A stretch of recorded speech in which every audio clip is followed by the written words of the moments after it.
Europe 1, 5h, 7h, Mathieu Noël. Voici pour les titres de ce 4 octobre 2018, mais l'actualité hier, c'était aussi la rencontre PSG Étoile Rouge de Belgrade en Ligue des Champions, avec malheureusement des affrontements entre supporters serbes et parisiens, au-delà de la victoire de Paris 6-1.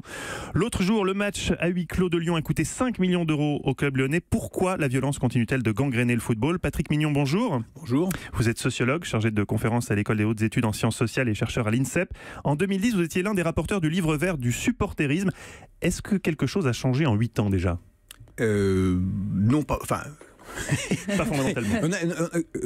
Là, comme je suis un peu un petit côté historien, moi je vais remonter aux années 80. Ouais. On a une situation qui se crée dans les années 80 avec l'émergence du mouvement ultra et des groupes de supporters autonomes par rapport au club qui développent leur petite histoire. Et donc en fait, qu'est-ce qu'on a aujourd'hui? On a sur 80 des mouvements à la fois à certains moments de grande agitation et des moments de repli pour des raisons diverses et variées, de renouvellement des générations. Bon bah là, qu'est-ce qu'on a hier soir? On a le PSG qui a sa longue histoire et le statut européen qui oblige les anciens durs de revenir, la diaspora... Vous n'êtes pas plus étonné que ça, en fait. Oui, on Ouais. semble blasé. Non, vous avez une espèce de routine qui est plus ou moins, comment dire, qui va se dérouler très très fréquemment avec une grande constance, et puis des moments où ça va se Pourquoi, par exemple, il n'y a pas eu d'incident à la Coupe du Monde? Est-ce que c'est pas une question d'organisation, tout simplement? Parce qu'en Russie, on aurait pu imaginer qu'il y avait des supporters russes, des hooligans russes, ça existe aussi, et on n'a pas entendu parler d'eux. Les hooligans, oui, mais en étant en Russie, alors la Russie, c'est quand même un régime qui est hyper autoritaire. Oui, ils ont tout verrouillé. Le problème à l'intérieur de leurs supporters russes en disant qu'il n'est pas question de faire de bêtises, et comme il y avait des liens quand même très forts entre les supporters et le système politique russe, ce qu'on avait vu à Marseille à l'Euro. Donc là, je veux dire, on peut garder un petit peu, on peut contrôler les mouvements. C'est quoi le profil type du supporter violent ou du hooligan? Je ne sais pas quelle est la frontière d'ailleurs. Non, il n'y a pas de profil type. C'est d'abord, on va dire, première chose, ça c'est quand même un point important, ce sont des jeunes gens, des jeunes hommes. Enfin, voilà, bon, alors quand je dis jeunes, c'est avec cette idée que la jeunesse aujourd'hui, je dirais, elle démarre à, ça va jusqu'où, la 15, jeunesse, 16 et qu'elle va jusqu'à 35-40 ans, parce que voilà, bon, que surtout quand on a un passé dans le supporterisme, je veux dire, bon, on y est, et quelquefois on a largement dépassé l'adolescence et la post-adolescence. On entend souvent que le supporter n'est pas forcément fan de foot. Est-ce qu'il y en a qui cherchent vraiment uniquement la castagne, ou ils sont quand même un peu fans de foot?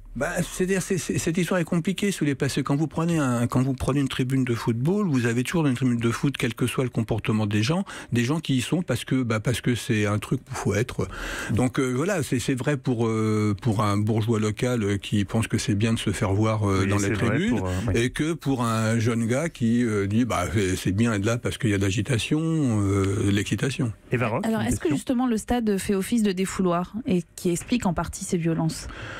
Oui, alors il y a un côté, le stade, de manière historique, c'est un endroit dans lequel on vient pour vivre et se comporter de manière un peu différente de celle qu'on a dans la vie quotidienne.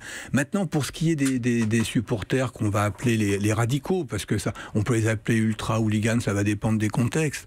Là, c'est autre chose, c'est-à-dire qu'on a des groupes qui se sont constitués, qui ont créé en quelque sorte leur rituel, et ce rituel, c'est un rituel de rassemblement, un rituel d'excitation par rapport à des objectifs, donc être au rendez-vous à certains moments, et voilà. Donc alors, disons, on peut analyser que pour leur vie à eux, voilà, ils ont besoin de se défouloir, mais c'est que partiellement une explication. Il y a des explications qui sont plus liées au fonctionnement d'une collectivité. Comme dans la société. Comme dans la... Ouais. Patrick Mignon, est-ce que la politique de sanction est adaptée aux problèmes de violence? Le principe du huis clos, par exemple, est-ce que c'est vraiment une bonne solution? Alors, moi, je milite depuis le temps que je m'intéresse à la question pour des solutions qui vont être fondées, effectivement, beaucoup plus... Alors, sur le thème de dialogue, sur le thème de ne faisons pas des supporters alors violents, le niveau de violence en France est très bas, des espèces de démons qui seraient comme ça des gens incontrôlables. Posons-nous la question d'abord de qu'est-ce que c'est qu'aujourd'hui un club de football dans une ville, qu'est-ce que c'est que ce mouvement de gens qui veulent se rassembler et soutenir leur club, que ces gens-là, là-dedans, il y a des gens qui sont des gens très peu fréquentables pour plein de raisons idéologiques, etc., et d'autres qui le sont parfaitement, qu'on ont simplement envie d'être des acteurs du football. Et donc, mettons en place des dispositifs qui n'ont pas de répression. La répression, ça marche pour les gens qui ont besoin de réprimer, il n'y a pas de problème. Mais pour d'autres, non, c'est pas ça. La question, c'est simplement des gens qui veulent être participants à leur manière du football. Donc là, il y a d'autres façons qu'on peut appeler dialogue, concertation, ce qu'on voudra. Dernière question, est-ce que vous allez au stade ? J'y allais, mais écoutez, moi, voilà, je vais faire une histoire d'enfant. Moi, mon club d'amour, c'était Reims en 58, 62. Bon, ce club a disparu dans les années 60. Il est réapparu maintenant. Oui. Donc, vous ne pouvez plus, après tant d'interruptions, redevenir un supporter.